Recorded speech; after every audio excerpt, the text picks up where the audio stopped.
Hello, everyone. It's day 10, and today, I don't know about this background, y'all. Like, for real, for real. I've been trying something new, but when I see myself, I feel like I'm blinking out. May just be me. Okay, so let me get started. This is a live. I'm going live earlier than I normally do. Today, we're going to talk about how to handle emotional triggers. Okay? How to handle emotional triggers. If you want to learn how to handle emotional triggers, keep watching. Hello, my name is Jackie, and this is part of my 12 days of Christmas. I'm trying to find the right angle so I won't stop, so I will stop fading out. Okay, that's better. If you would like to, so this is part of my 12 days of Christmas.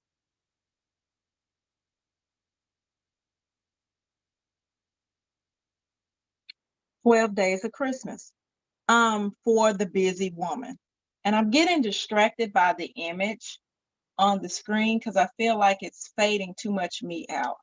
So I'm gonna try to be still. I may even move my camera a little bit so that you all can see me, because the topic that I'm talking about today is really, really serious, and I need to not be distracted by the image. Because I was pondering whether to be honest, whether to record this, because it's so much information that I feel it's necessary to give, right? Oh, by the way, before I forget, y'all, purchase your That's a Word t-shirt. Go to bit.ly, that's a word, bit.ly / that's a word. Purchase your t for only $20. So let's get into it. Y'all, this is not going to worry me today. We're going to get into it, even if we have to move one more time and not have this background. Okay, so let's get to it.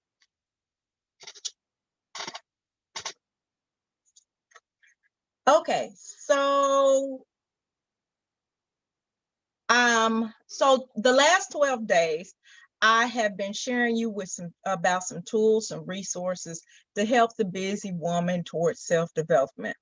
Now, as I mentioned previously, when I started this 12-day journey, it's important that you watch every video, because every video of the 12-day series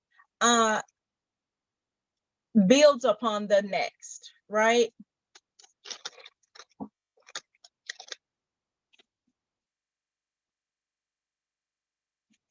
Ouch.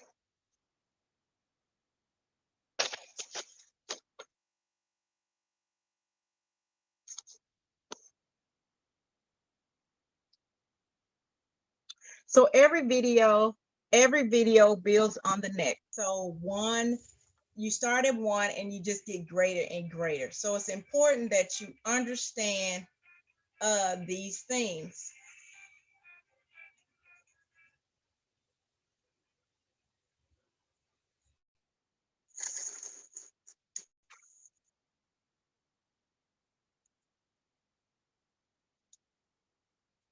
These things.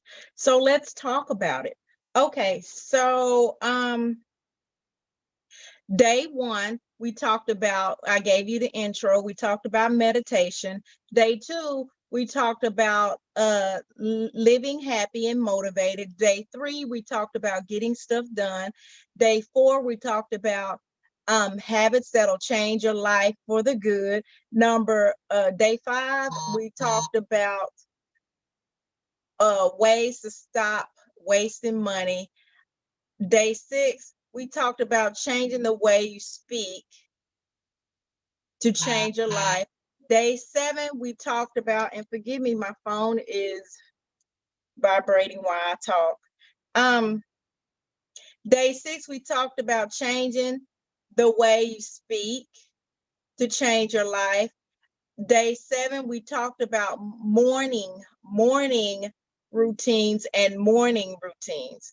Day 8, we talked about resetting routines. Day 9, we talked about finding what's your flow and why it's important, and how to create a flow. So then day 10, we talked about finding work that you love to do, right? So today we're going to talk about emotional triggers, okay? Emotional triggers, how to handle emotional triggers. Now, one of the reasons, the whole point of this series is to add to your life towards self-development. We're approaching a new year, and it's important that we learn these things so that 2021 can be greater than any other year that we've experienced. So what is a trigger? And I have my notebook in front of me.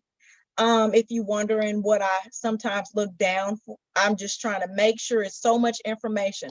So I want to tell you a little bit about my experience with emotional triggers. Now, I've overcame a lot of depression, right? Like massive depression. I've experienced different types. I've experienced situation depression, which means you been in a situation that triggered the depression.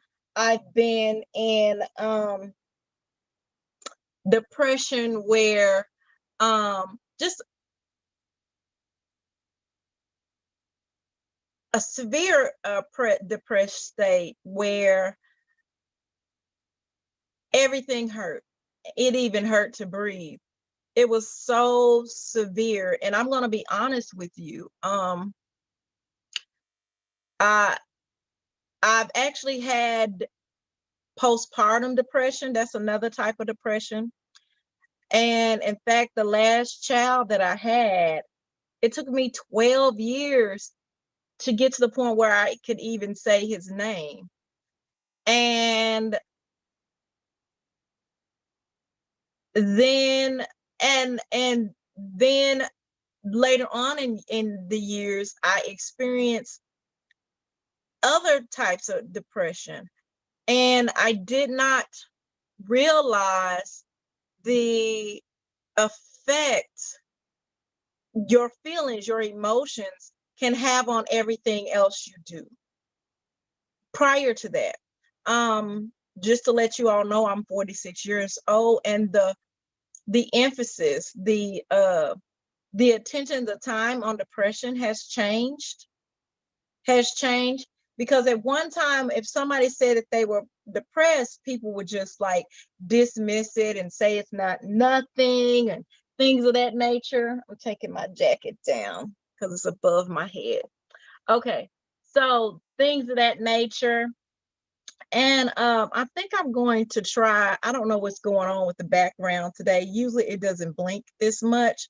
So forgive me, I am going to review this video. And if it's not up to my standard, I will record because this message is important. So regardless of whether you see my image or not, I need you to pay attention to what I'm saying to you.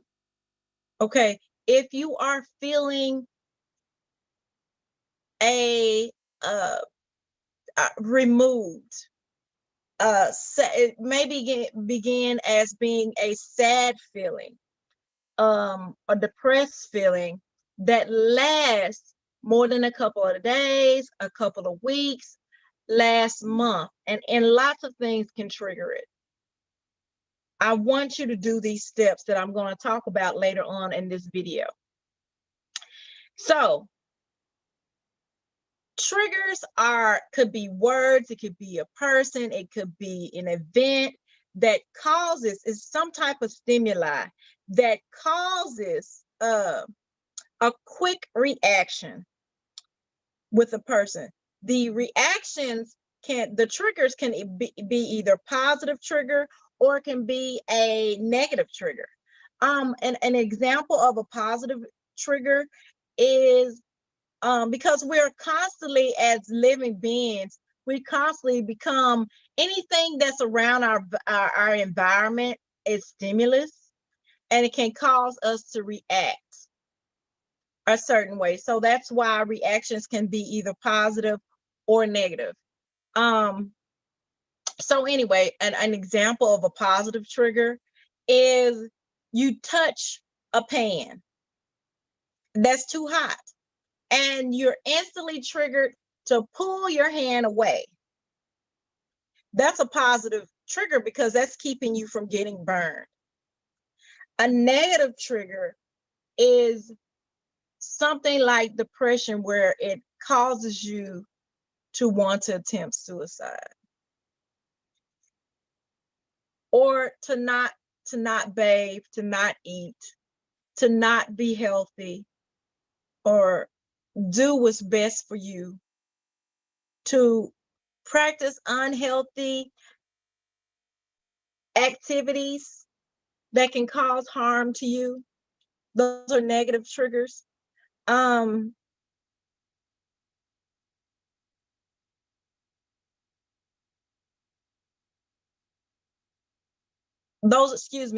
are the things that cause that are the triggers, but the feelings are reactions that I mentioned. Okay, so the triggers can cause you, the reactions, right? You can feel self-conscious, you can feel discounted, or you can feel like your boundary has been ignored. PTSD, for example, PTSD can be an emotional trigger, post-traumatic stress syndrome, and can have several triggers that are positive and negative, right? And when they come against these triggers and stuff, it can cause, it can cause fear, it can cause you to flight, or it can cause you to fight. Fear, flight, or fright. Excuse me. Fear, flight, or fight. Fear, flight, or fright, or fight.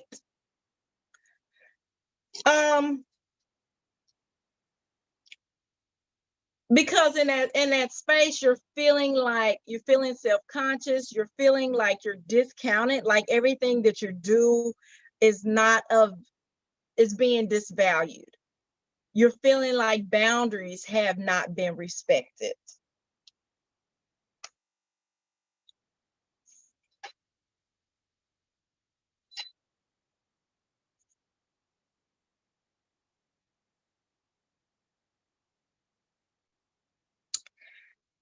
Trauma is a shocking occurrence or an event where you feel powerless, and it causes a reaction. So these are ways that you can handle, stop, prevent, control, bring the control back into your life. Number one is identifying it. Each time that I got out of depression, and I've told you that I've conquered several different types, I had to identify what it was. Why is these words, person, event, or experience triggering this depression? Okay, so maybe it's not triggering depression in you. Maybe it's triggering a negative reaction that's causing you not to be the great person you were created to be. This is why it's important that we learn and we study ourselves, evaluate our emotions. What is the true cause of it? And if we really dig down deep, the true cause is not just, the things that are outside in our environment that are uncontrollable. we can't control. But the things that really affect us is not just the triggers or the occurrence that occurred, the person, the words, the event that occurred, but it's the way that it made us feel in that moment. This is the thing that it challenges us and makes it, it can take a really long time to really overcome those things. It takes more than a day, honey. It takes more than a day. But identifying it is the first step to conquering it. Identify what the trigger was and what the emotion it caused. What emotion it caused. Now, you don't have to say out loud, that person came too close to me, and that triggered this feeling because it made me feel this and that. You don't have to express those feelings unless you feel like you need to out loud, but it's important that you identify it, because if you identify it, you can come up with ways to cope or ways to prevent those things from causing that reaction in your life. One of the things you can do to stop, prevent, or control emotional triggers is to look for assistance. Your assistance can be therapy, it can be a life coach, it can be reading and self-study, it can be medication, but you must be honest with yourself. A lot of times we stay in a situation because we want to blame everybody else, right? The emotion, the person, the words, the event, the experience has already ended, and we're still going back to that place when it occurred, because we recorded the event in our mind, and we're replaying it over and over and over and over in our minds. And we have to learn the tools to finally stop replaying that recording so that we can get on to other things. I mean, a positive, negative thing is when you reach your upper limit. When you reach that upper limit, that area that you're about to reach a new plane, a new level of success, you can experience emotional triggers because that's a foreign area for you. And it can cause an emotional response that fear, flight, or fight experience. So it's not just depression. Now, I mentioned depression because I went through depression. I mentioned upper limits because I've experienced upper limits. But regardless, I'm talking about emotional triggers. Another emotional, something can trigger you and cause a reaction to where, because when I was going through depression, not only did I have depression, I had anxiety. And one of the things I discovered, and some of it was during my upper level moments, right? When I was going to a higher plane, right?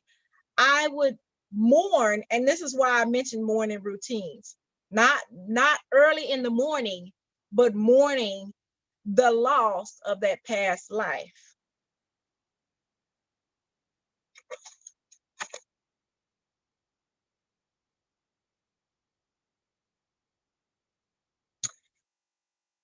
I had developed anxiety.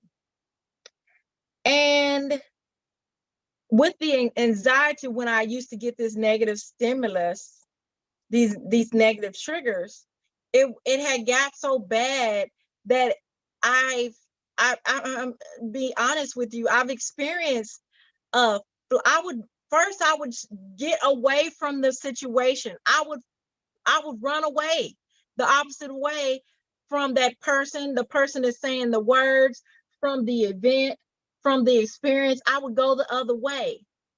And my experience with fight may not be what you think fight was, where you're going to beat somebody up. Does that happen? Of course it does. But as the depression developed, I was in a fight to breathe because I started hyperventilating when the anxiety came. And so I had to learn, and this is another way to handle the emotional triggers, is learn to breathe. And this is a reason why I mentioned early on about meditation. Meditation and learning how to breathe, learning how to slow your thoughts, slow your heartbeat, slow your mind, and bring the control back into your life. Looking for the humor. Looking for the humor in things can change that emotional trigger. For instance, if someone said something that I felt was very rude and they were saying it to be rude, I would say something humorous because it was my desire to break that spirit, that energy that they were bringing into the room. By breaking that energy, changing the energy, I prevented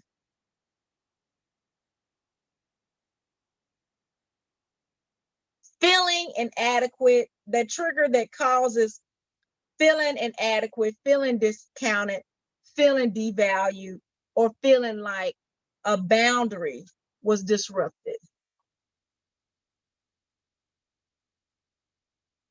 It's important when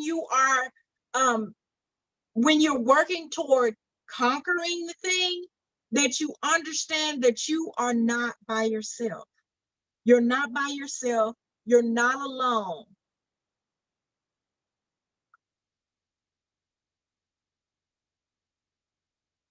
Understand that you're not by yourself. You're not alone. And you don't have to do this alone. Another thing that can help is to write things down. You can write it down in your phone. You can purchase a journal. You need to, but whatever you do a brain dump. And nobody needs to look at it. Don't share. You don't need to share it with people who you know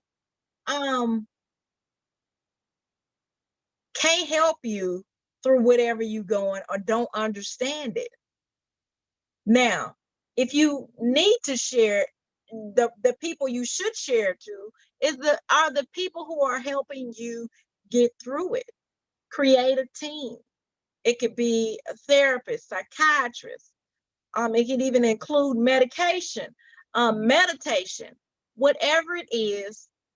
This is where you share your information with.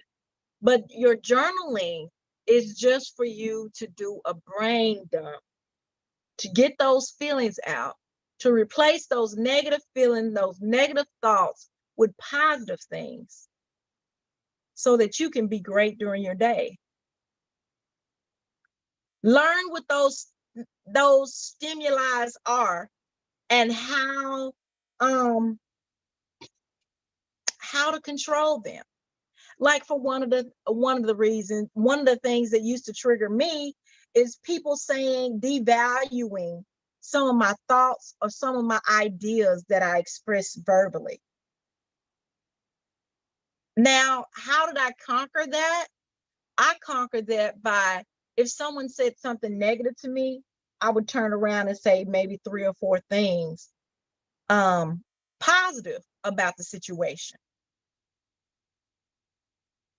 Like I may say, thank goodness I've gotten to the growth point where I'm confident in my decision. I've declared and am convinced that this is so. and this is the action. Or simply saying, in this situation,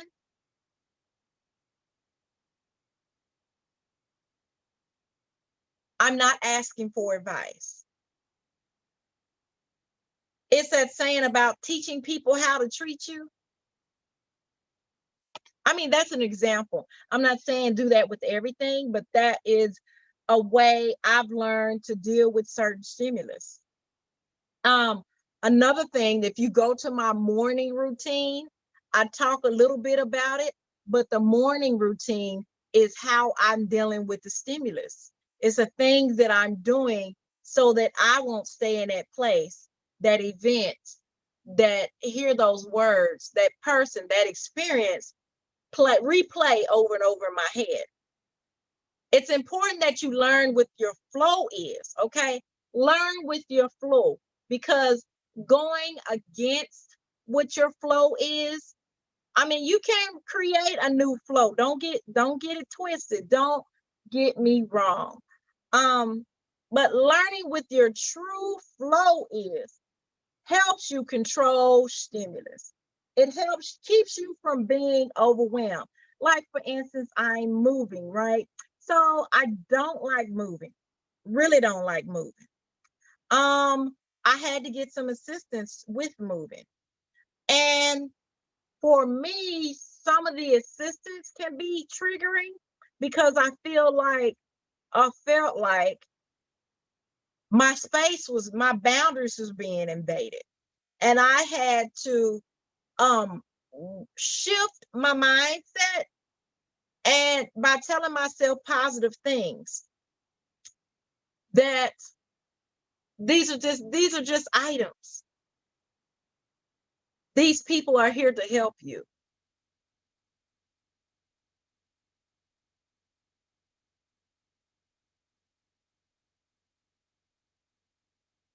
Things of that nature. And I think that sometimes hoarders probably feel that way because it's not the fact that you're taking the item away, it's the emotional triggers of their space being bound, their boundaries being disturbed, and the feeling that control is being taken away from them, that they've been discounted or been thought of a certain type of way. And I'm not saying I'm a hoarder, because I try to get rid of stuff. And when I move, especially in this move, like I have most of my stuff in the new spot, but I have boxes and stuff everywhere. But what I decided to do is, because I'm working and I moved, is to give myself permission to take my time unboxing those things. Only unbox a few things at a time. I don't have to do everything in one day. That helped me slow down my thinking, slow down my thoughts, and just breathe and live. That's all a part of learning your flow. Here's another thing. This is 9. Rest. Sometimes negative triggers cause certain reactions because we have not gotten enough rest. Rest is so important. There's been times where I didn't know what to do, so I just went to bed, and I woke up with a clear understanding of what I needed to do next, simply from resting. And number 10, acceptance. This was really, really hard for me. I kept being told this over and over, but I didn't understand, what does that mean, acceptance? Why should I accept something that somebody's doing to me? But it's not accepting that person, it's accepting the things that you can control and cannot control. And I like to add, focusing on what you can control. For instance, I left a 9-to-5 job. It did not agree with me. There was a man, there were 3 people causing so much negative stimuli. It started triggering my depression and anxiety. Like, I'm be totally honest. It was important that I revisited those 10 steps, identifying it, look for assistance, practice breathing, find humor in situations, understand that you're not alone, journaling, which was number 6, number 7, learn what the stimuli is, learn what your flow is, rest, and acceptance. Now, in order for me, just pertaining that 9-to-5 job, in order for me to accept, I had to accept I can't control those people. Don't know what those people problem is, okay, or was. But what I can control is the 80% in my life. So I decided to do something different. And here's the thing, when I really dig deep and I evaluated, my plan was to leave the same year that I left my 9-to-5 is the same year that I had planned on leaving the 9-to-5. So in an essence, I was not only receiving negative triggers from those people, I was receiving different types of triggers, mourning the loss of a life that wasn't serving me because I was reaching an upper limit.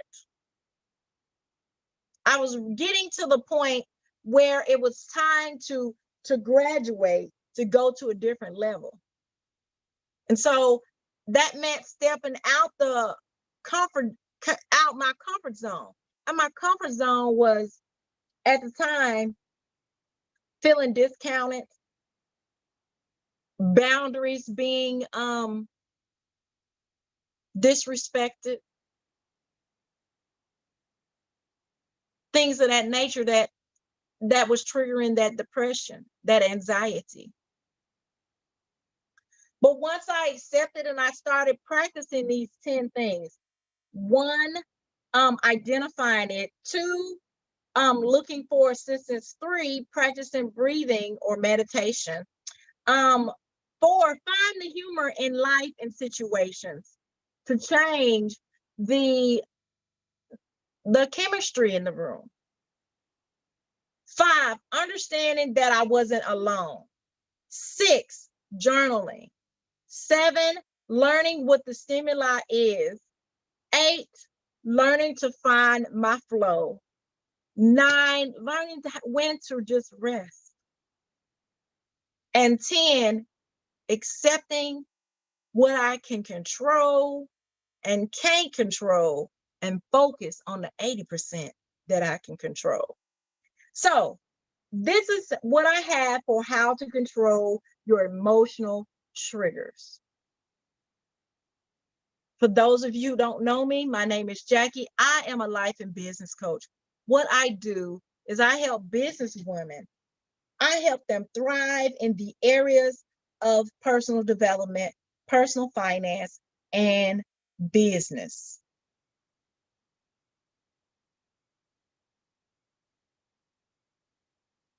This video is part of my 12 days till Christmas, and this is day 10, how to handle emotional triggers. Now, I'm asking you to support my channel. Support my channel by purchasing a t-shirt. I'm gonna stand up. That's a word. It's funny how it's better when I started standing up. Anyway, that's a word. That's a word. T-shirt, as you can see, that's a word. That's a word. T-shirt. Go to bit.ly / that's a word t-shirt and purchase your t-shirt today. Bye, you all. I'll talk to you tomorrow.